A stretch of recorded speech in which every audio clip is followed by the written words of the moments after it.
A paz do Senhor para os nossos queridos e amados irmãos e amigos que sempre acompanham aqui os nossos vídeos que fazemos sobre o estudo da revista da Escola Bíblica Dominical, Lições para Adultos da editora CPAD. Nós estamos estudando o quarto trimestre deste ano de 2025, trazendo como assunto geral corpo, alma e espírito, a restauração integral do ser humano para chegar à estatura completa de Cristo. Esse é o assunto geral que nós estamos estudando no decorrer desse trimestre. Corpo, alma e espírito.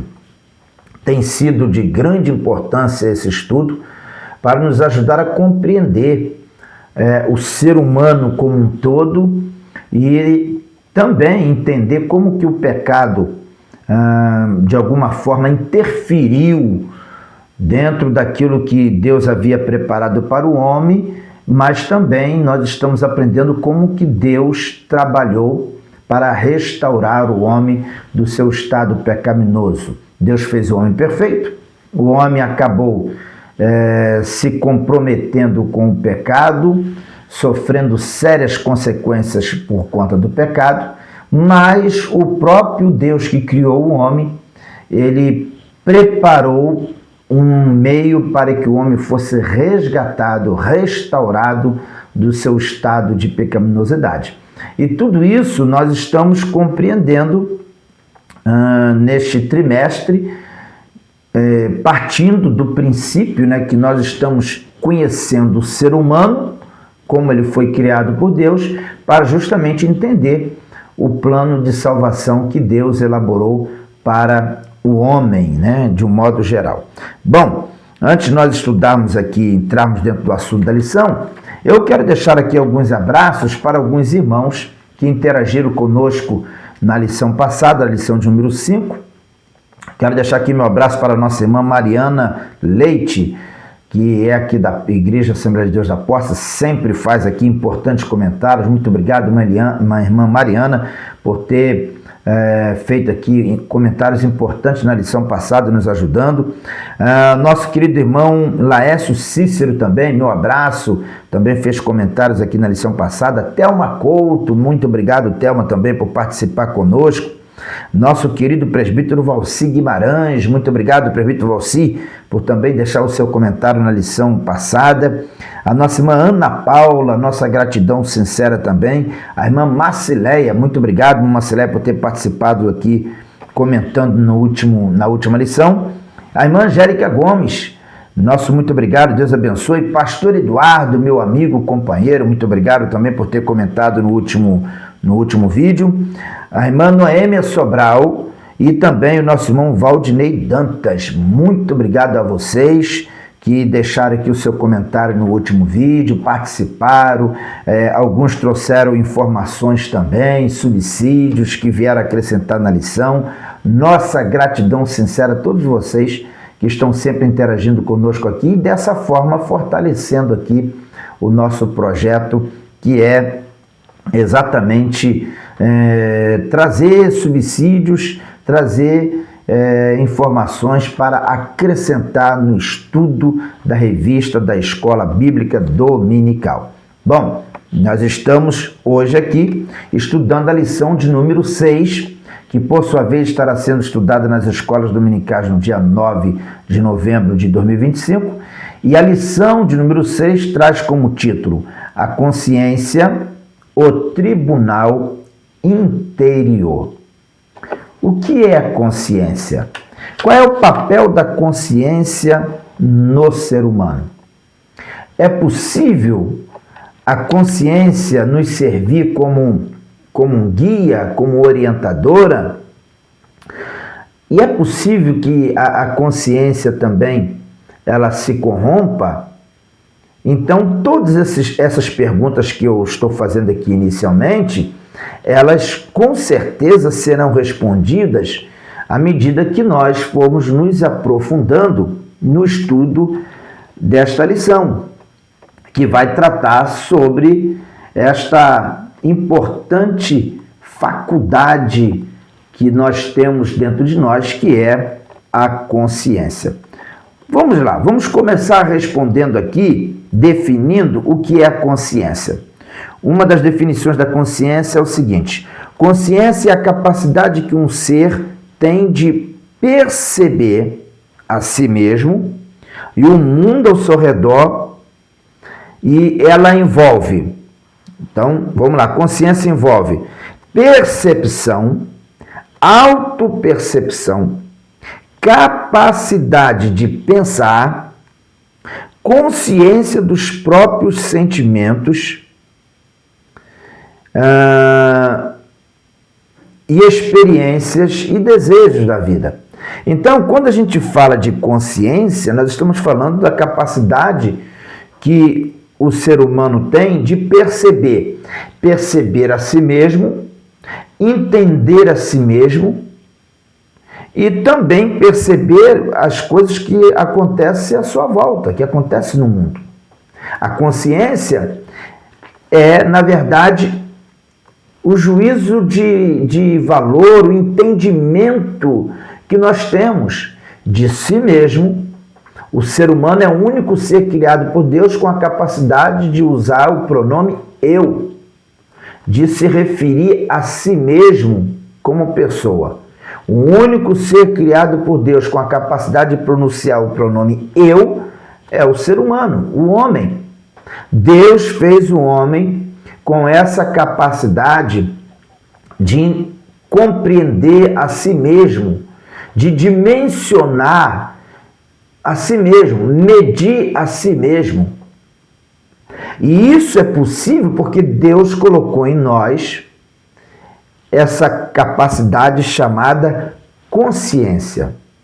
É a consciência que nos permite ter o entendimento sobre si mesmo e, ao mesmo tempo, também ter o entendimento sobre o mundo à nossa volta.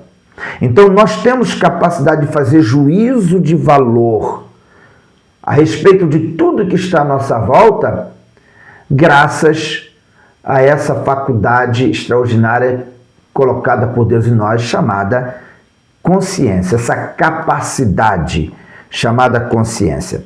Então, repetindo para vocês aqui, a consciência, ela envolve percepção, ou seja, sobre tudo que acontece à nossa volta, a capacidade de julgar o que acontece à nossa volta, a capacidade de discernir sobre tudo que acontece à nossa volta.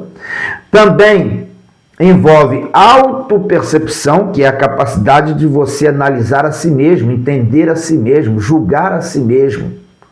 Consciência de quem você é. Autopercepção. Também envolve capacidade de pensar, refletir, analisar, e também envolve sentimentos, desejos e experiências. Ou seja, cada fato que nós vivenciamos, nós sabemos extrair, sabemos adquirir, absorver aprendizados sobre todas essas situações, porque nós temos uma coisa chamada consciência que nos dá esta capacidade de julgar os nossos próprios atos, de avaliar os nossos próprios atos. Consciência é exatamente isso, tá? Outra coisa importante relacionada à consciência aqui.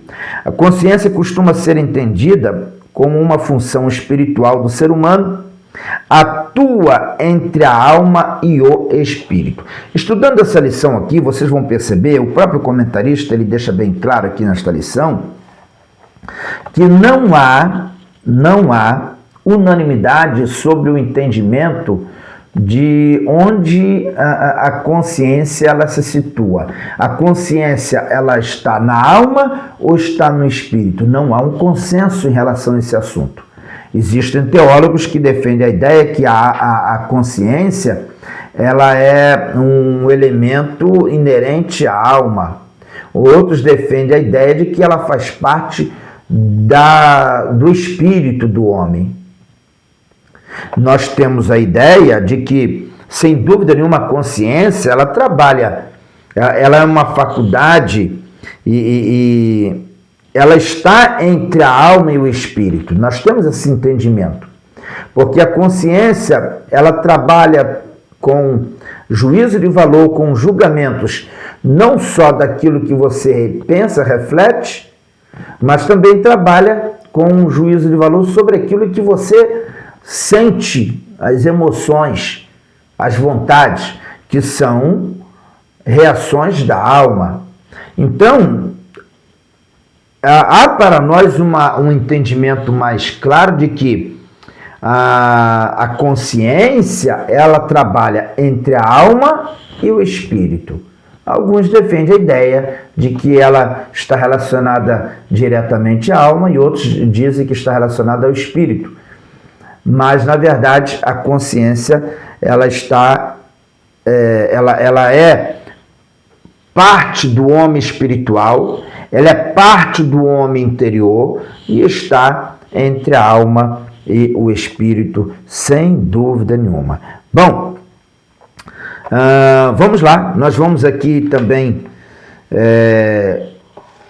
observar, né, de acordo com a lição de hoje, nós vamos observar também qual era a visão do apóstolo Paulo sobre esse assunto, o que a Bíblia fala sobre a consciência. Temos muitos textos bíblicos que nos trazem importantes informações a respeito da consciência e vamos com certeza terminar esta lição aqui com um acréscimo muito grande de informações sobre esse assunto. O nosso textuário diz o seguinte: e por isso procuro sempre ter uma consciência sem ofensa, tanto para com Deus como para com os homens. Atos capítulo 24, versículo 16, o apóstolo Paulo, se defendendo diante do governador Félix, ele diz aqui, na sua defesa que ele fazia, pois ele estava sendo acusado pelos judeus de ter transgredido a lei e, portanto, estavam pedindo para que Paulo fosse preso e condenado até a morte por conta disso. Mas Paulo, diante do governador Félix, fazendo a sua defesa, ele diz aqui, e por isso procuro sempre ter uma consciência sem ofensa. Então Paulo está dizendo aqui que ele buscava viver uma vida para com Deus de tal forma que ele tivesse uma consciência sem sentimentos de culpa. E ele diz que ele buscava viver uma vida com a sua consciência sem ofensas, sem culpa, portanto, tanto para com Deus, como também para com os homens. Então, Paulo tinha uma preocupação de viver uma vida com uma consciência tranquila, tanto para com Deus quanto para com os homens. Isso significa, Paulo aqui está admitindo, ele está afirmando que a sua consciência, a consciência do homem, é um instrumento de juízo dentro dele. Paulo está dizendo isso aqui. Ele está afirmando que a consciência é um instrumento de juízo que ele, Paulo, tinha dentro dele. Todo ser humano também tem dentro de si. É isso que Paulo está dizendo aqui. E uma coisa interessante que nós estamos observando aqui é que Paulo estava preso, seria julgado por um tribunal, mas ele está admitindo que antes de passar pelo tribunal dos homens, ele já estava, de alguma forma, sendo investigado e avaliado no seu tribunal interior, que era a sua consciência. E ele diz aqui que ele buscava viver uma consciência, buscava ter uma consciência sem culpa,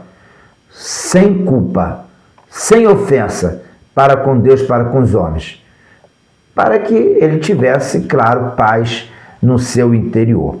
A verdade prática diz, diante da crescente degradação do padrão moral do mundo, o cristão deve apegar-se cada vez mais à sã doutrina para ter sempre uma boa consciência. Nessa verdade prática, nós podemos compreender que nós devemos buscar uma boa consciência, mas O que a gente deve fazer para ter uma boa consciência? Bom, se a gente deve buscar uma boa consciência, isso significa que nem toda consciência ela trabalha em sintonia com Deus. Nem toda consciência ela é boa. Nem toda consciência. E nesse caso aqui, na verdade prática, o comentarista ele apresenta a sã doutrina como uma importante ferramenta para que a nossa consciência ela seja uma consciência boa. O que significa ter uma consciência boa? Uma consciência boa é uma consciência sensível. Uma consciência boa é aquela consciência que tem como parâmetro a palavra de Deus. Portanto, se ela tem como regra para o juízo a palavra de Deus, a boa consciência é aquela que vai te nortear pelos princípios e pelos valores da palavra de Deus, pelos princípios e valores das Sagradas Escrituras. Dessa forma, essa boa consciência, ela te leva a viver uma vida de busca e de obediência a Deus. É isso que nós estamos aprendendo aqui. Veja o que o comentarista fala. Diante da crescente degradação do padrão moral do mundo, o cristão deve apegar-se cada vez mais à sã doutrina. Todos nós sabemos que estamos vivendo num mundo hoje de liberalismo. Um mundo que prega a libertinagem, que prega uma vida completamente liberal para a prática do pecado, minimizando os efeitos do pecado, minimizando a gravidade do pecado. Vivemos numa sociedade hoje que está promovendo a inversão de valores, onde o errado está se tornando certo, o certo está se tornando errado. Ou seja, as pessoas estão, dentro do seu entendimento, se desvencilhando cada vez mais dos princípios e dos valores da palavra de Deus. E buscando viver uma vida de acordo com o seu entendimento, uma vida prazerosa, uma vida de liberdade, de acordo com o entendimento dessas pessoas. No entanto, fugindo das regras, dos princípios e dos valores que são divinos para o homem, princípios e valores que Deus estabeleceu para o homem. Estamos vivendo no tempo da degradação moral, onde aquilo que algumas décadas atrás era considerado pecado, hoje para muitas pessoas já não há mais mal algum, já não tem mais problema algum praticar. Mas uma pessoa que procura se pautar pelas doutrinas bíblicas, uma pessoa que procura aprender da palavra de Deus, qual deve ser o padrão de conduta da pessoa, do ser humano, com certeza ele vai ter uma consciência sensível à palavra de Deus, que vai lhe corrigir, que vai limitar as suas ações àquilo que o Senhor requer de cada um de nós. Desta forma, uma boa consciência é aquela consciência que te alerta sobre a verdade, que te orienta a respeito da verdade, que te lembra da importância, da necessidade de obedecer a Deus para ter dias melhores, para ter uma vida abençoada, obedecer a Deus para que de fato possamos agradar a Deus em toda a nossa maneira de viver. Tá certo? Bom, a nossa leitura bíblica em classe se encontra em Romanos capítulo 2, versículo 12 até o 16. O texto diz: porque todos os que sem lei pecaram, sem lei também perecerão, e todos os que sob a lei pecaram, pela lei serão julgados.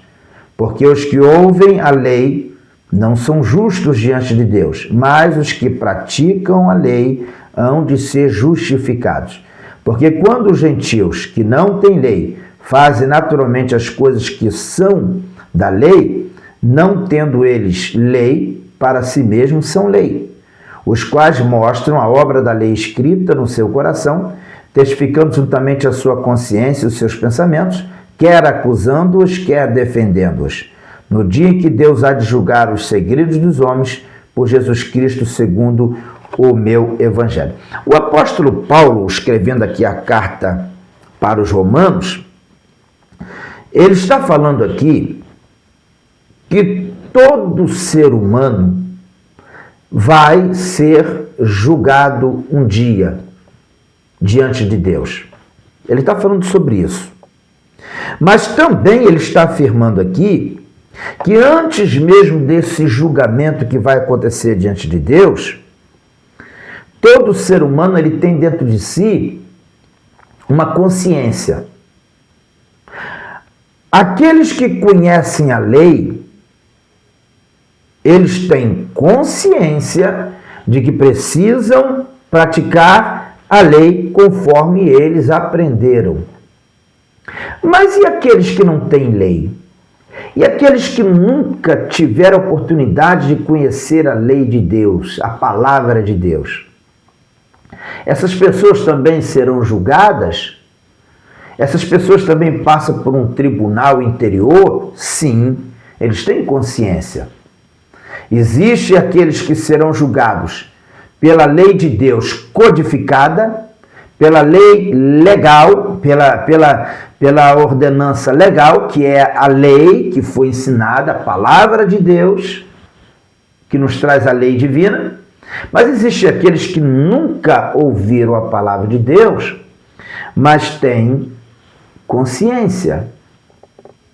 E a consciência, ela traz princípios da lei divina, que não foi codificado para essas pessoas, não foi trazido em forma escrita, não foi trazido de forma codificada, organizada, como chegou a nós, mas essas pessoas, eles têm dentro de si uma consciência com os princípios divinos. Portanto, você vai observar que a Bíblia, entre os 10 mandamentos, está escrito não matarás, está lá a lei codificada, está lá o ensino legal, não matarás. Mas os povos que não têm os 10 mandamentos, também eles sabem que não devem matar. Eles sabem que não deve tirar a vida do próximo. E como é que eles aprenderam isso? Se não tiveram acesso aos 10 mandamentos, se não tiveram acesso à lei divina escrita, como é que eles chegaram a essa conclusão? Porque todos nós temos uma coisa chamada consciência, que julga de acordo com os princípios da lei natural, estabelecida por Deus no coração de cada um de nós. De maneira que os gentios que não têm lei, que nunca tiveram acesso à lei, não estarão livres de serem julgados um dia, porque eles têm dentro de si consciência, que lhes dão condições de discernir entre o certo e o errado.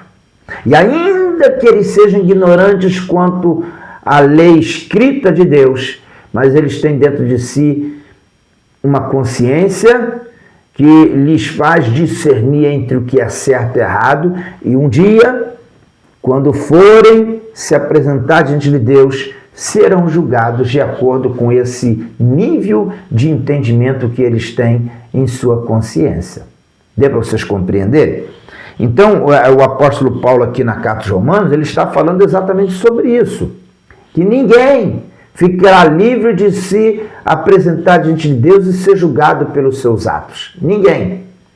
Sendo que Deus terá formas diferentes de julgar as pessoas. Alguns serão julgados pelo conhecimento que ele teve da lei escrita, da palavra que lhes foi pregada. Outros serão julgados pela lei natural, pela pelo conhecimento que eles adquiriram naturalmente, e a sua consciência, né, será ali certamente o objeto de exame para que sejam julgados. Bom, a nossa lição tem 3 objetivos. O comentarista colocou 3 objetivos. O primeiro objetivo é mostrar aos alunos a origem da consciência humana como um senso moral dado por Deus, reconhecendo seu papel antes e depois da queda.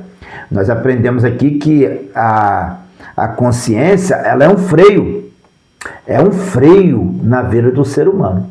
Quantas coisas o homem pensa em fazer, mas na sua consciência ele ouve uma voz. Você vai fazer isso? Você presta bem atenção, porque eu vou te acompanhar até o último momento da sua vida. Você vai cometer esse ato? Cuidado, porque eu vou estar com você até o momento de você respirar pela última vez.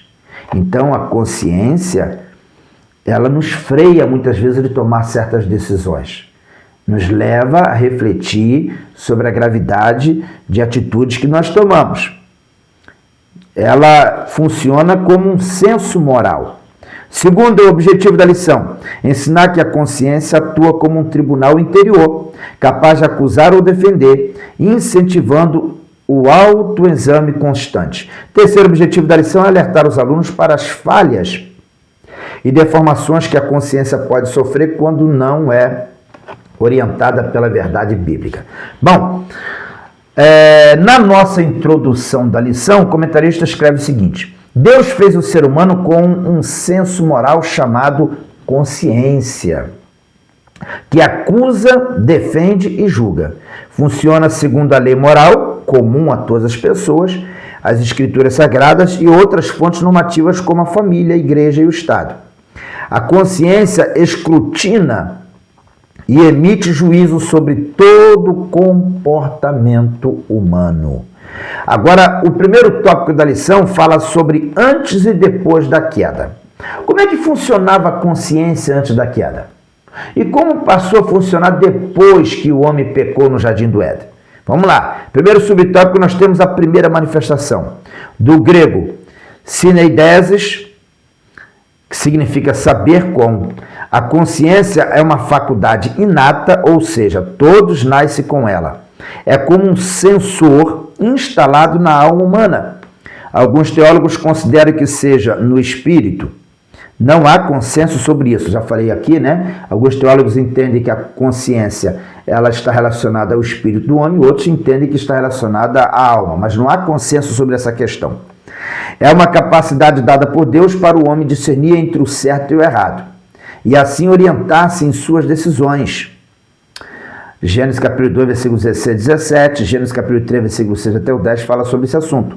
Tratam da primeira manifestação da consciência na experiência humana. Deus estabeleceu uma lei específica, a proibição de comer do fruto da árvore do bem e do mal, da ciência do bem e do mal, com o anúncio da penalidade. No dia em que dela comeres, certamente morrerás. O homem transgrediu e experimentou o funcionamento acusativo da consciência, culpa e vergonha e medo. Antes do homem pecar, o homem tinha uma consciência dominada pela inocência. O homem era inocente. Não havia absolutamente nada que acusava o homem. O homem não tinha sentimento de culpa nenhuma. Portanto, o homem todos os dias recebia a visita de Deus na virada do dia. O homem tinha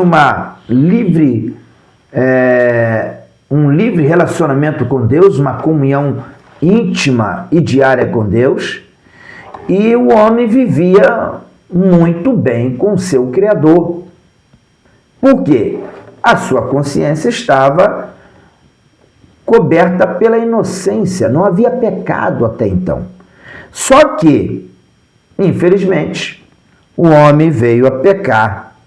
E quando o homem peca, a consciência lhe acusa. O que acontece com o homem depois que ele pecou? Depois que Eva comeu do fruto e deu a Adão? da árvore proibida, né? A árvore da ciência, do conhecimento do bem e do mal. Deus deu árvore para não comer, eles foram lá e comeram. O que aconteceu com eles? Passaram a fugir. A Bíblia diz que eles viram que estavam nus, sentiram vergonha, tentaram se cobrir com folhas de figueira, e quando Deus aparece no jardim para conversar com Adão e chama por Adão, Adão foge. Adão e Eva fugiram. Por quê? Porque agora eles estavam com a sua consciência lhe acusando do pecado. O segundo subtópico fala sobre o direito natural.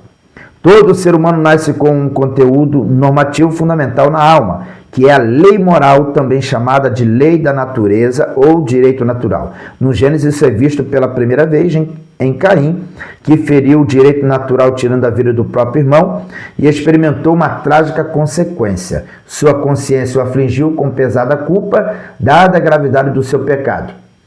E aí, Caim, depois que matou Abel, ele diz, né? É maior minha maldade que a que possa ser perdoada. Da tua face me esconderei e serei fugitivo e errante na terra. Palavras de Caim depois de ter matado Abel. Ou seja, ele estava aqui se posicionando como alguém fugitivo, queria fugir da presença de Deus. E ele mesmo admite aqui, ele chega a dizer que a maldade dele era maior do que qualquer possibilidade de receber perdão. Olha que ponto que ele chegou. A ponto de achar que não tinha como receber perdão pelo seu pecado. Ele ficou tão mal na sua consciência a ponto de entender que não haveria qualquer solução para o problema do seu pecado cometido. Nós temos aqui também no terceiro subtópico a lei escrita no coração. No segundo subtópico nós temos o direito natural, fala da lei moral, né? A lei moral. Caim é um exemplo aqui de alguém, não tinha lei escrita para ele, mas ele tinha a consciência de que havia cometido um pecado quando ele matou seu irmão. Então ele transgrediu a lei natural. A lei natural que ele deveria seguir, ele transgrediu. No terceiro subtópico, nós temos aqui a exposição da escrita no coração. Em Romanos 2, versículos 12 até o 16, o texto que nós temos na leitura bíblica em classe fala sobre Paulo, né? Então o comentarista comenta o seguinte: Paulo faz referência à lei mosaica dada a Israel e à lei moral, o direito natural, comum a todos os homens, inclusive aos gentios, os quais mostram a obra da lei escrita no seu coração. Em princípio, é com base nessa lei geral que a consciência atua, quer acusando-os, quer defendendo-os. O que ocorreu em relação aos hebreus foi a positivação do direito natural, a escrita em pedras dos preceitos comuns a todos os homens como a proibição de matar. Além disso, houve ampla regulação da lei civil, direito de propriedade e direito de família, por exemplo, e o estabelecimento de leis cerimoniais. Antes da codificação do direito natural pela lei mosaica, outras sociedades antigas tinham seus regramentos. Os principais eram os códigos mesopotâmicos de Ur-Nammu, do ano 2070 a.C., Lipit Star, de 1850 a.C., e o Código Hammurabi, em 1792 a 1750 a.C., o mais conhecido deles. O que há de bom nas imperfeitas leis humanas é inspirado na lei moral escrita no coração de todos os povos. Ou seja, essas leis que são dos povos antigos, eles tinham em comum aqui algumas regras, normas de conduta, justamente para frear a iniquidade do ser humano. E tanto uma lei quanto outra, ela tinha como princípio os ensinamentos que eram passados de pai para filho, né, via oral, até que esses povos aqui acabaram criando a codificação, trouxe essas regras escritas para servir como regras para estabelecer os governos, estabelecer a ordem pública, né? Estabelecer a ordem de convivência entre as pessoas. Mas é interessante observar que essas leis escritas, elas estão inspiradas na lei natural, naquilo que já era observado antes mesmo de ser escritos, e essas regras já eram observadas pelos povos. Tá certo? Eu estou novamente citando o exemplo de Caim, né, que cometeu o pecado de matar o seu irmão, e ele depois teve a sua consciência lhe acusando do ato que ele cometeu. Transgressão da lei natural. Segundo tópico fala sobre o funcionamento da consciência. Primeiro subtópico, acusação, defesa e julgamento. A consciência funciona como um órgão de acusação ou defesa, mas também exerce função judicante. Salmo 51, versículo 3, Gênesis capítulo 3, versículo 7 fala sobre isso. Diz que tão logo Adão e Eva pecaram, foram abertos os olhos de ambos e conheceram que estavam nus. O verbo conhecer, iada, traduz o apontamento negativo feito pela consciência, reprovando a conduta do primeiro casal. Antes do pecado conheciam somente o bem e viviam em plena alegria e paz. Ao pecarem, a consciência ecoou na alma como uma voz secreta e incômoda. Às vezes, essa experiência é de dor no coração, como aconteceu com Davi após contar ao povo. Em 2 Samuel, capítulo 24, versículo 10, diz que quando Davi contou o povo, não era para ele fazer isso, ele desobedeceu uma ordem, e quando ele enumerou o povo, o coração de Davi doeu. O que significa isso? Sua consciência lhe acusou do pecado. Ele tomou consciência de que havia pecado. E isso doeu na sua alma. Uma consciência pesada produz males ao espírito, à alma e ao corpo. Aí temos aqui as referências bíblicas, Salmos 31, versículo 9 e 10. Nós temos aqui o salmista, ele trazendo consequências na sua alma dos pecados cometidos, né? E a sua consciência lhe acusando dos erros que ele havia cometido. Salmos 31, versículos 9 e 10. Salmo escrito por Davi. Ele diz assim, ó: tem misericórdia de mim, ó Senhor, porque estou angustiado, consumido estão de tristeza os meus olhos, a minha alma e o meu corpo, porque a minha vida está gasta de tristeza, os meus anos de suspiros, a minha força descai por causa da minha iniquidade e os meus ossos se consomem. Davi está falando aqui de todo um estado de tristeza que ele estava enfrentando, que estava afetando até o seu corpo físico por conta da sua consciência que lhe acusava de pecados cometidos. O Salmos 32, também de Davi, fala sobre isso, ó. Bem-aventurado aquele cuja transgressão é perdoada e cujo pecado é coberto. Bem-aventurado o homem a quem o Senhor não imputa maldade e em cujo coração, o espírito não há engano.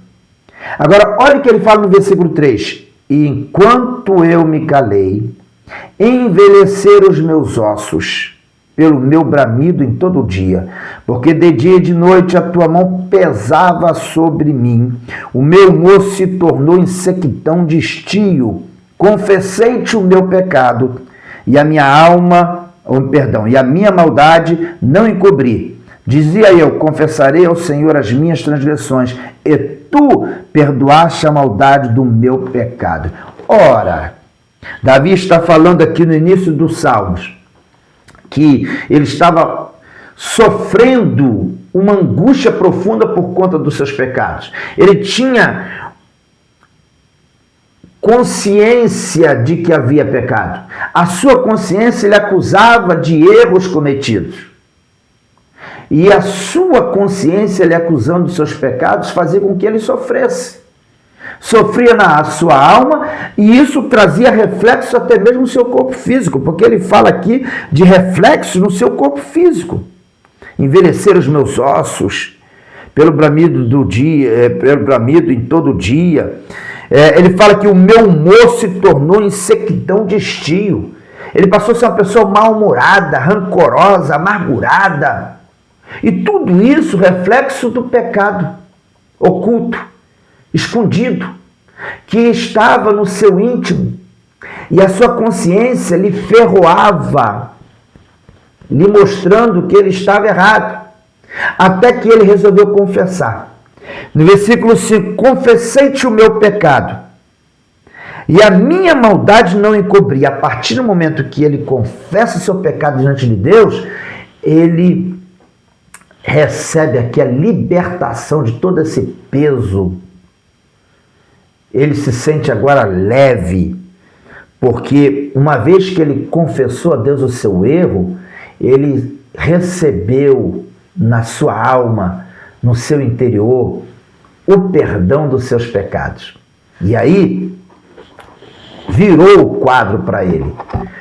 À medida que ele confessa o seu pecado, e aí ele crê no perdão recebido da parte de Deus. Bom, no segundo subtópico nós temos aqui vãs justificativas. A expressão foram abertos, de Gênesis 3:5, também significa experimentação imediata da malícia, antes inexistentes em Adão e Eva. Ao ouvirem a voz do Criador, se esconderam com medo. Deus dirigiu uma pergunta retórica a Adão: quem te mostrou que estavas nu? Comeste tu da árvore de que te ordenei que não comesses? Não houve uma resposta direta, impossibilitado de negar seu pecado. Adão fez o que se tornaria comum ao ser humano. Tentou se justificar, certamente buscando aplacar a consciência. Adão culpou a mulher, né? Aí o texto diz aqui, ó, a mulher que me deste por companheira, ela me deu da árvore que comi. Gênesis 3:12. Quando Adão e Eva pecaram e Deus os chama no jardim, Adão não admitiu que havia errado. Ele transferiu a culpa para a mulher que tu me deste. Foi ela que me deu do fruto e eu comi. Aqui nós temos um sério problema. O homem com a sua consciência pesada, porque ele tentou fugir, então a sua consciência estava pesada. Ele tentou se esconder de Deus, então a sua consciência lhe acusava de pecador. Mas ele tentava, de alguma forma, aplacar essa acusação no seu íntimo, na sua consciência, justificando o seu erro na mulher. Não foi eu não tive culpa. A mulher que tu me deste. E aqui está um sério problema do ser humano. Porque enquanto o ser humano tenta se justificar diante de Deus, é inviável, ele não consegue receber o perdão. O perdão vai existir a partir do momento que a pessoa admite que errou, confessa seu pecado, e aí ele vai alcançar a graça de Deus para deixar o seu pecado, se libertar do seu pecado. É dessa forma que funciona. Bom, pulando aqui para o terceiro subtópico, nós temos o debate no tribunal. A consciência é como um tribunal que julga condutas, aprovando-as ou reprovando-as, atua em relação ao presente, Atos capítulo 23, versículo 1, Paulo novamente falando, passado, 1 Coríntios capítulo 4, versículo 4, e futuro, 1 Samuel capítulo 24, versículo 6, e também Atos capítulo 24, versículo 16. Aconselho vocês a lerem essas referências, porque essas referências nos ajudam a compreender exatamente isso.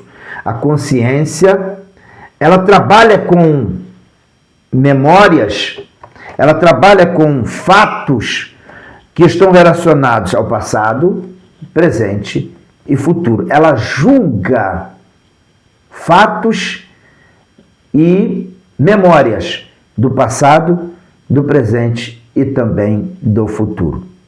Tem pessoas que poderiam ser uma bênção na obra do Senhor, mas não conseguem deslanchar, não conseguem avançar, porque tem uma consciência pesada. Uma consciência que lhes acusa de muitas coisas que foram feitas erradas e o indivíduo insiste em tentar cobri-las ao invés de reconhecer os erros e, de alguma forma, tentar consertá-las. É um problema muito sério. Bom, seguindo aqui a nossa reflexão, mais abaixo o comentarista escreve o seguinte: a consciência costuma entrar em longos debates com os pensamentos que a questionam e aprofundam a análise das ações. Esse processo gera na mente um exame interior, uma investigação pessoal. 1 Coríntios capítulo 11, versículo 28 diz o quê? Examine-se, pois, o homem a si mesmo. O examinar a si mesmo é o homem ser avaliado pela sua consciência, ser julgado pela sua consciência. Então aqui diz que esse processo gera na mente um exame interior, uma investigação pessoal, com o objetivo de alcançar um veredito favorável, o testemunho de uma consciência limpa. Agora, pulando para o terceiro tópico da nossa lição, nós temos aqui a consciência é falível. Opa! Nós falamos até agora da consciência como um instrumento interessante que é usado por Deus. A consciência, a boa consciência, ela é usada por Deus para nos frear, para nos corrigir, para nos nortear, para nos fazer voltar ao caminho certo. Deus fala através da consciência. Deus usa a nossa consciência para falar conosco. Mas para isso a consciência precisa estar boa. Precisa ser boa. Nem sempre a consciência ela é boa. Ou seja, nós estamos falando da consciência como um tribunal, como um importante elemento de orientação ao ser humano, mas ela não é absoluta. A consciência pode ser falha. A consciência também pode estar comprometida com o pecado. Então vamos lá, vamos aprender um pouquinho sobre isso. A falibilidade da consciência. Primeiro subtópico, defeitos da consciência. A Bíblia menciona consciências defeituosas. Opa, então vamos lá. Quais são os defeitos que a Bíblia traz a respeito da consciência? A Bíblia fala sobre a consciência, 1 Timóteo capítulo 4, versículo 2, nós vamos falar aqui sobre uma consciência com defeito. 1 Timóteo, eu vou ler para vocês aqui, capítulo 4, versículo 2, diz assim: pela hipocrisia de homens que falam mentiras, tendo cauterizado a sua própria consciência. Paulo está falando aqui de consciência cauterizada. O que é consciência cauterizada? Consciência morta. A consciência é morta. Tem pessoas que pecam e está dizendo nada para elas. Elas têm prazer em pecar, têm argumentos de defesa para o pecado e fazem isso sem nenhum peso na consciência. Por quê? Porque a sua consciência, na verdade, já está morta. Já morreu. A consciência dessas pessoas já não tem vida. Não tem nenhuma capacidade de orientar, de nortear essas pessoas. Mataram a consciência. É possível? É possível. Existem pessoas que têm uma consciência cauterizada. Paulo falou sobre isso em 1 Timóteo 4, 2. Mas eu quero também falar sobre outro tipo de consciência. A consciência fraca. 1 Timóteo capítulo 8, versículo 7 até o 12, Paulo fala sobre a consciência fraca. Mas nem em todos há conhecimento, porque alguns até agora comem no seu costume para com o ídolo, coisas sacrificadas ao ídolo, e a sua consciência, sendo fraca, fica contaminada. Ora, o manjar não nos faz agradáveis a Deus, porque se comemos, nada temos demais, e se não comemos, nada nos falta. Mas vede que essa liberdade não seja de alguma maneira escândalo para os fracos, porque se alguém te vir a ti que tem ciência, sentado à mesa no templo dos ídolos, não será consciência do que é fraco induzido a comer das coisas sacrificadas aos ídolos? E pela tua consciência perecerá o fraco pelo qual Cristo morreu. Olha que coisa interessante, Paulo está falando aqui da consciência fraca. Existem coisas, irmãos, que a gente não pratica por causa da consciência do outro. Não é que seja nem pecado, mas é porque o outro se escandaliza. O outro não vai conseguir sequer servir a Deus quando vê você em algumas situações. Então, por causa da consciência fraca, certas coisas a gente evita, justamente para que aqueles que têm a sua consciência fraca não se desvie, não perca a sua comunhão com Deus. Deu para vocês compreenderem? Paulo chega a falar sobre isso em algum momento, quando ele diz para comprar carne sem perguntar de onde veio. Por quê? Porque a partir do momento que se sabe, se souber que a carne foi oferecida a ídolos, então aquela consciência, a pessoa que comer daquela carne vai ficar com essa consciência pesada. Porque tem pessoas que têm um entendimento raso sobre as coisas espirituais e se comer vai ficar com peso na sua consciência. Paulo fala sobre a consciência fraca, que muitas vezes fica contaminada por certas coisas. Então aqui nós temos um alerta sobre esse tipo de consciência. Mas ainda seguindo sobre o assunto, também nós temos aqui a Bíblia falando sobre a consciência contaminada ou corrompida. Tito, capítulo 1, versículo 15, o apóstolo Paulo, na carta de Tito, capítulo 1, versículo 15, também fala sobre esse assunto. Ele diz aqui: todas as coisas são puras para os puros, mas nada é puro para os contaminados e infiéis. Antes, o seu entendimento e consciência estão contaminados. Tem pessoas que têm uma consciência super sensível, né? Tudo para ele é pecado, tudo para ele ou ela é pecado. Isso é um problema muito sério, porque são pessoas que não têm muito conhecimento, são ignorantes quanto às verdades bíblicas, às verdades da palavra de Deus, e têm uma consciência super sensível a ponto de considerar tudo pecado. É a consciência que a gente chama aqui tomada por hipersensibilidade, porque tudo para eles é pecado. Isso é um problema muito sério também. Existem os extremos que a gente tem que fugir. Tem pessoas que têm uma consciência de tudo é pecado, isso complica muito a vida espiritual, e existe aqueles que nada para ele é pecado, que também os leva ao erro. Tanto uma situação quanto outra são situações que acabam tirando as pessoas do centro, do equilíbrio.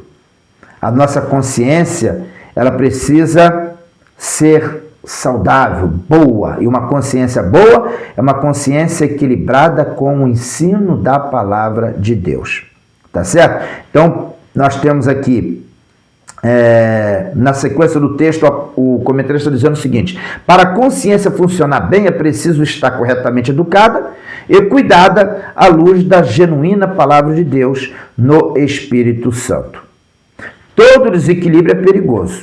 A insensibilidade leva à complacência com o pecado, mas a hipersensibilidade produz extremismo, onde tudo é pecado. Acabei de falar sobre isso. No segundo subtópico, nós temos aqui Deus, o Supremo Juiz.